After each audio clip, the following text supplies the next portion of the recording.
So, praying and hoping na susuportahan din kami ng mga madlang people. Kayo yung ka-date namin sa Valentine's. Parang ganyan. Sana rin yung mga lalabas for Valentine's Day, sana mapagbigyan nyo ang aming pelikula at mapanood rin yun. Pero ramdam nyo ba na uhaw, atat na yung mga fans nyo? Asa na yung trailer?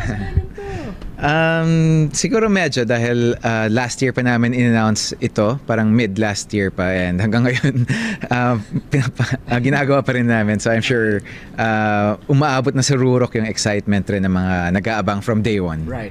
Okay, I'm just gonna do a little catch-up kasi ang tagal natin hindi nagkwentuhan. Lalo na yung sa mga huli moments. Pao, yung sa live ng TV Patrol, ano ba talagang nangyari? Kasi they're so curious, nakita kanila Kim, hinahatak mo si Pao. Ayaw niya talagang, nasa gilid lang siya. Okay. Siya talaga ang tunay na nakamas at nakakap at naka-hoodie. Okay. So, Kasi yung sinasabi ni Vice na bumisita sa dressing room mo. ikaw yun.